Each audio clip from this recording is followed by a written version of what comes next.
What if one outlawed engineer outsmarted the most powerful galactic council in history?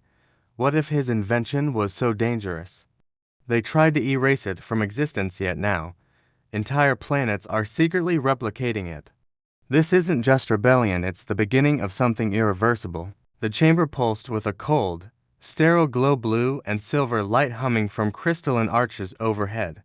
100 meters below the dome, at the center of the ring-shaped station known as Solace Reach, 12 alien delegations hovered silently above their platforms, each cloaked in the regalia of their sovereign powers.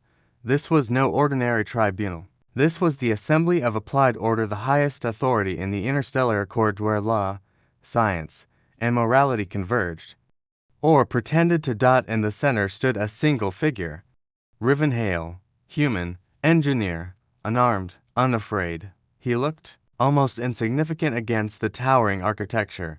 No robes, no rank pins, just a scuffed field jacket and callous hands that had once repaired deep space terraformers with nothing but copper wire and a broken drone's processor. He didn't blink as the allegations were read aloud in 6 synchronized dialects, accompanied by a digital display of glowing red counts, unauthorized use of restricted technology, circumvention of standard approval protocols, breach of interstellar engineering ethics. The charges weren't just serious, they were career-ending. For most, life-ending.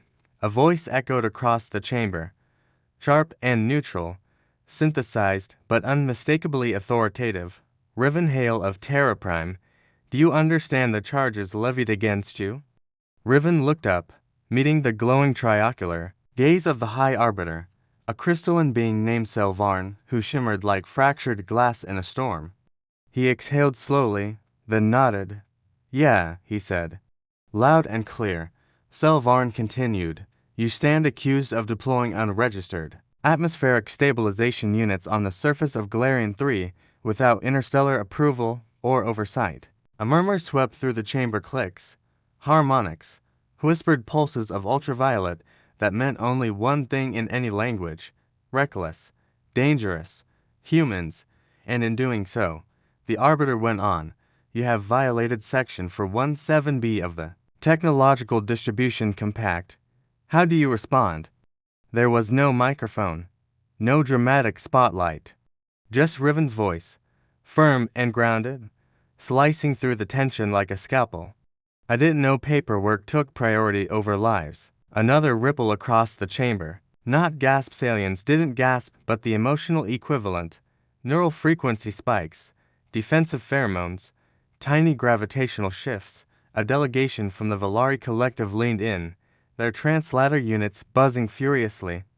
Mr. Hale, Galarian 3 was under Level 3 quarantine. One of them barked. You weren't authorized to land, let alone deploy experimental equipment. Riven's jaw clenched, just slightly, not in anger, in restraint. Do you know what happens in a Level 3 quarantine? He said. They wait, they die. They hope the next council session gets to them before the volcanoes do. A new voice spoke, quieter, more calculated. It came from the Vithari delegation, one of the founding species of the Accord. Perhaps you believe your intent justifies your methods, the diplomat said smoothly, but we must govern through systems, not sentiment.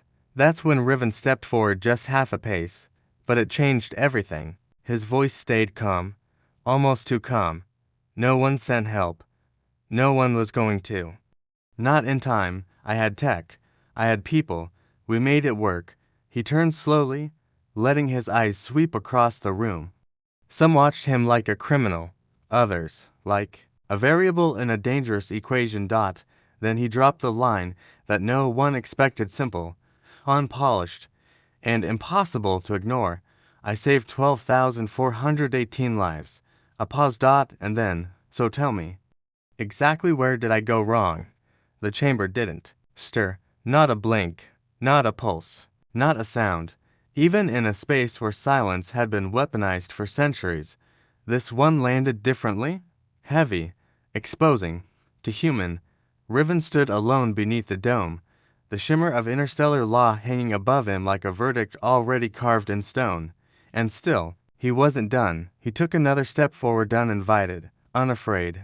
"See, I've been studying your codes," he said, tapping the neural interface behind his ear. A holographic projection bloomed above his head, spirals of legislation, glowing blue with embedded citations. "And I've noticed something interesting." A nervous buzz rippled through the Virelin cluster. Their translator nodes adjusted mid-frequency, recalibrating for potential escalation.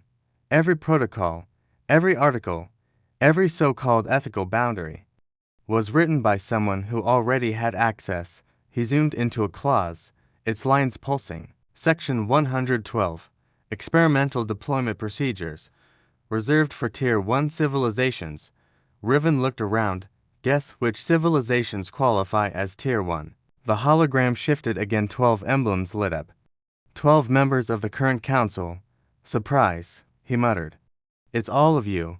The High Arbiter's voice flickered, sharp as glass.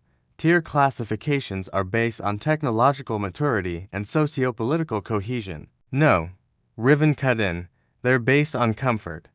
On who already has the toys and who gets told to wait their turn." A low-frequency tremor shook through the council floor. The Zarelli ambassador blinked 3 times, an ancient sign of discomfort among their kind. "Mr. Hale," a voice rang out from the Zarnth delegation, "this is not a forum for political theater." Riven raised an eyebrow. "Funny. That's exactly what it feels like." He flicked through more holographic layers, case logs, denials, block deployments, each one stamped with the same red seal. "Rejected, insufficient intercivilizational credentials." "These aren't theories," Riven said. "They're real.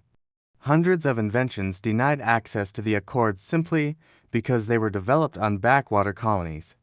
Because they didn't have the right sponsor.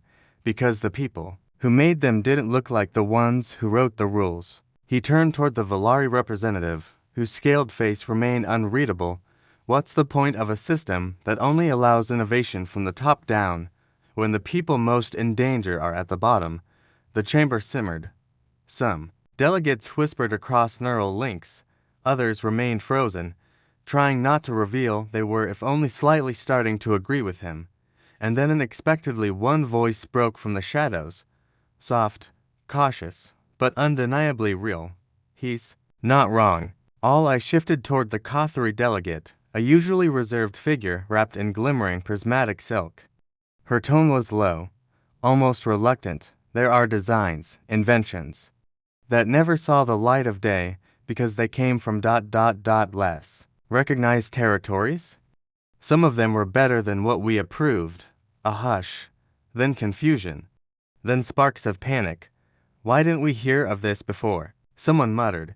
"Because," Kothari said simply, "it would have meant admitting the system is flawed." Riven didn't move, didn't smile. He simply let the words hang in the air.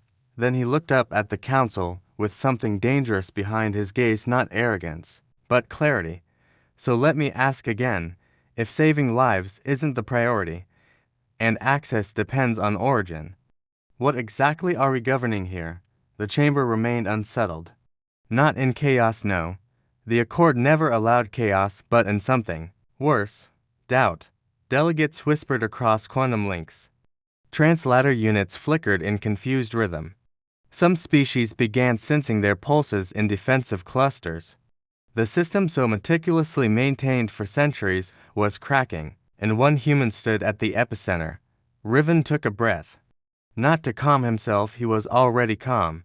To give them a moment. A chance to brace for what came next. "I don't want to destroy your system," he said. "I just want to prove it's not the only one that works." He raised his hand. A new holographic construct shimmered to life in the center of the chamber, a 3-dimensional simulation of Galarian 3, glowing with tectonic heat. Volcanoes erupting, magnetic storms churning across the skies, civilian zones blinking red. "This is Galarian as of 2 days ago," Riven continued. "Its core is destabilizing. Atmospheric integrity is collapsing. The Council-approved stabilization unit, still in shipping orbit." He tapped, and another layer emerged. His design. Smaller, faster, Already tested in low atmo conditions across 6 unofficial colonies, my team's prototype can land in 12 hours. Full deployment in 16. We've run this drill before. The Vithari ambassador leaned forward, skeptical, and if it fails, then we're back where we are now, Riven replied, blunt. Waiting, watching, counting casualties until the paperwork clears. Silence.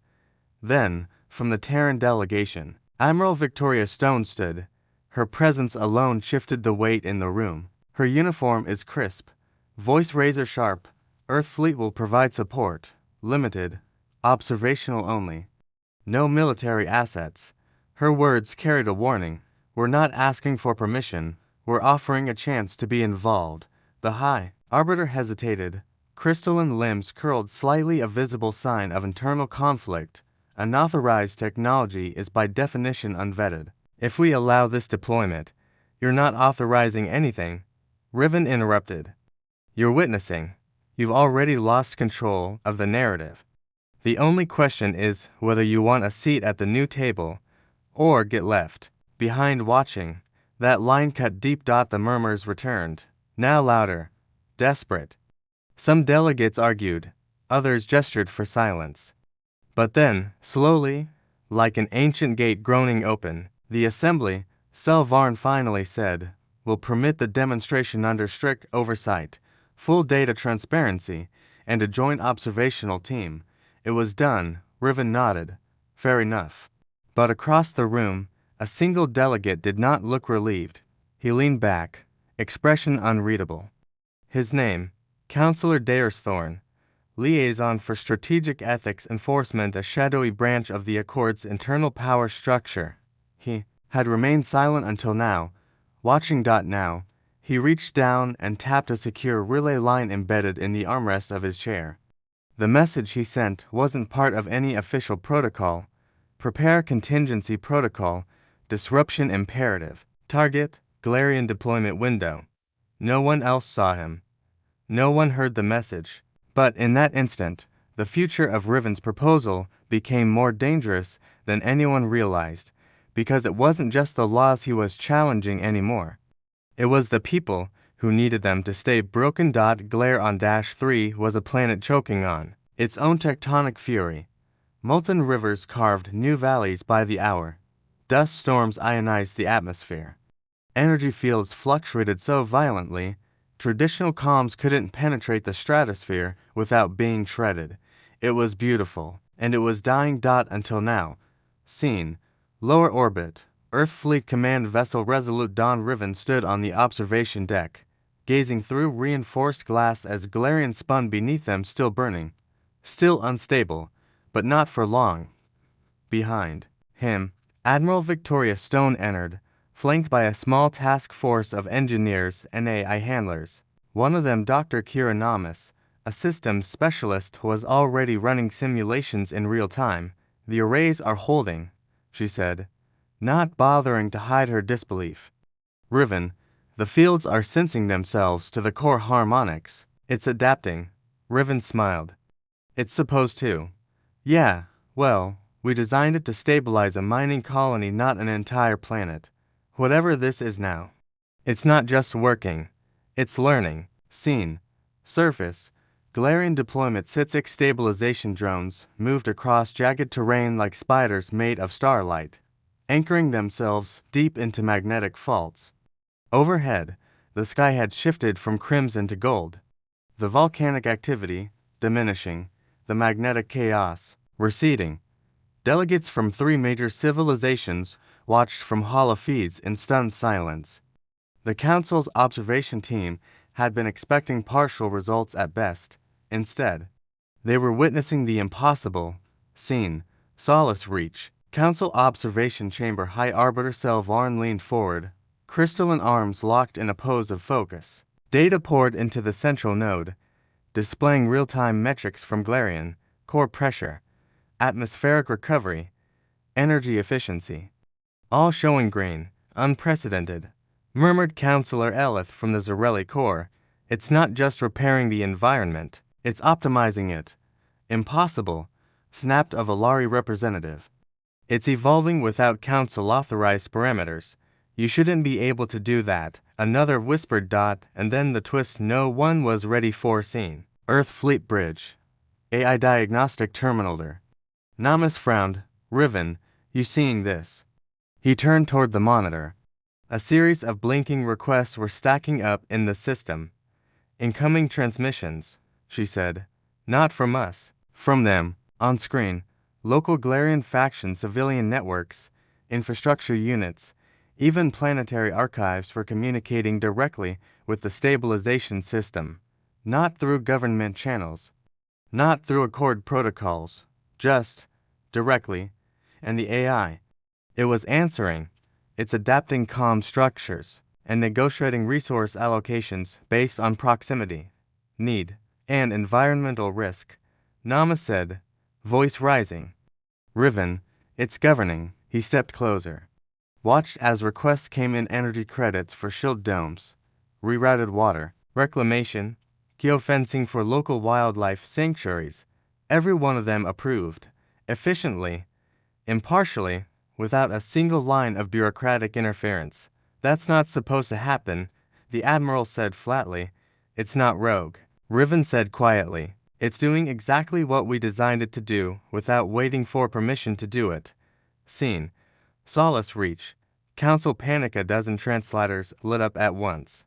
Delegates erupted into frantic harmonics, overlapping protocols, emergency, pings back to their governance.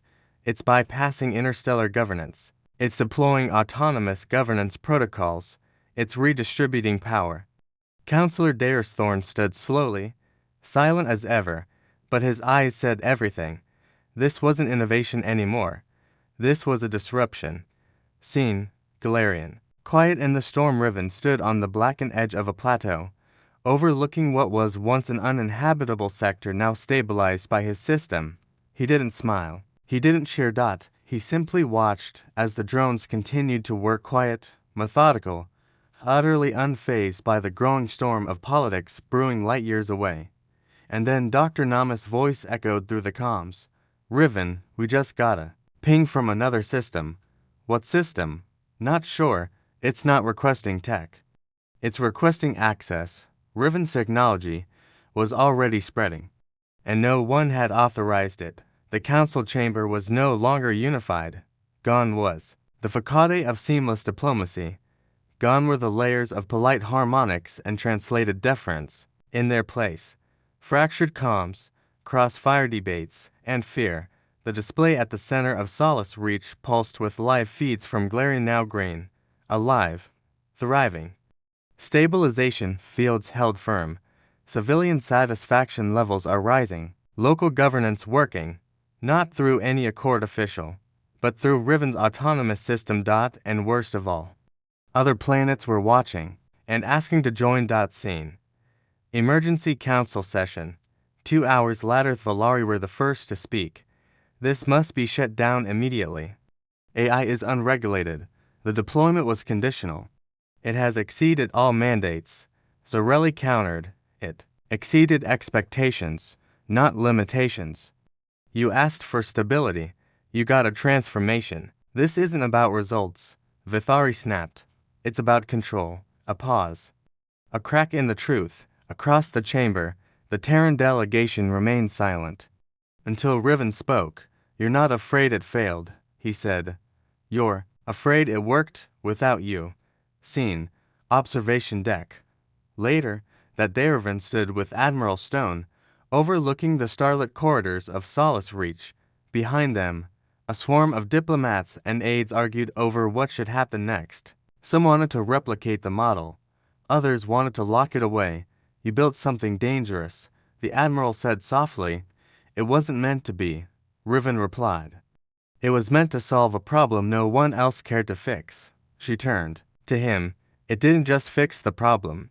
It rewrote the rules. He didn't answer. Not yet. Scene. Full Council Assembly.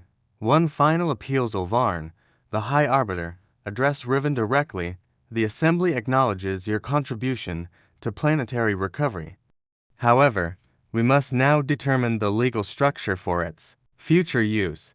Your prototype will be classified under Shared Development Protocol. Limited application. Interstellar oversight.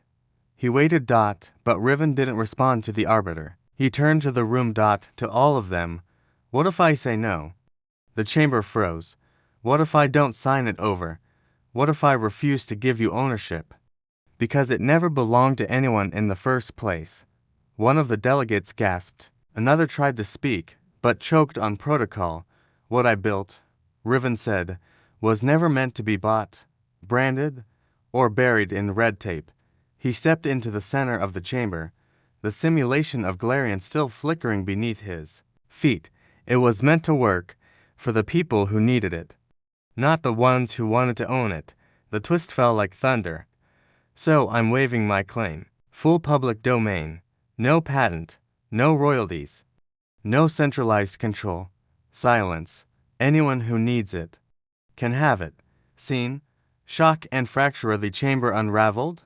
Some stood. Some shouted. Others slumped in stunned horror. Economists whispered. In horror about unregulated spread, political envoys tried frantically to calculate the diplomatic fallout, and Daenerys Thorn. He simply stared at Riven with the cold, focused gaze of a man who just lost a war without a single shot being fired. You set a precedent you can't control, Thorn warned. Riven met his stare, unflinching. That's the point. Solace. Reach drifted in the dark still, immense, silent, within its glass-lined corridors. The storm had passed. But no one was cheering. There were no votes, no applause, no final declarations of victory. Because what had just happened couldn't be measured by protocol. It had cracked something deeper. Scene. Departure Bay 17. 6 hours later, Riven Hale stood at the edge of the docking platform, a satchel slung over one shoulder. No security escort, no grand farewell. Just him, the stars, and a small personal transport waiting to take him anywhere but here. Admiral Victoria Stone approached quietly. So that's it? She asked. You're just walking away. Not walking, Riven said. Just letting go. She studied him, searching for anger, pride, maybe even regret, but all she saw was conviction. And something heavy relief. You understand what you've done, he smiled softly. I gave them something they can't unsee. Scene. Solace reached Central Systems at that same moment. Deep within the Council's data core, a pulse flickered across a hidden subnetwork, a signal, unencrypted, simple, its origin, Galarian, its destination, every registered relay node within the Accord and beyond, payload, 3.2 terabytes of modular schematics, deployment protocols, AI firmware templates, and full linguistic interface layers. Title: Public Access, Autonomous Stabilization, Infrastructure, our Hale revision 1.0, and beneath it, one final line of code. No authorization required. Scene. Across the galaxy on a water-scarce moon in the Kova sector, a lone technician blinked as the data arrived. On a mining colony racked by seismic instability, a small engineering crew began downloading the schematics. On a research outpost, abandoned by Accord funding, a young woman whispered, Is this real? It was happening. It had already begun. Scene. Council observation deck. Aftermath back on Solace Reach, Selvarn stared out into the black. No orders. No meetings scheduled. The protocols had no section for this. Counselor Daenerys Thorn entered without asking, Do you know how many systems are accessing the data already? All of them, Selvarn replied. A pause. And what do we do now? Selvarn's crystalline form dimmed slightly. We watch, and we learn whether the structure we built was protection or a prison. Scene. Final shot. Riven's transport alone in the cockpit. Riven leaned back as stars streaked past. No comms. No updates. No celebration. Just a thought. Echoing. Louder than any verdict? Did I just unleash chaos? Or did I give them their first taste of freedom? His eyes narrowed as the navigation display shimmered with new signals, requests, messages, build logs, questions from places no one in power had cared to ask before. He didn't answer them. He didn't have to. Are we stepping into chaos, or finally into freedom?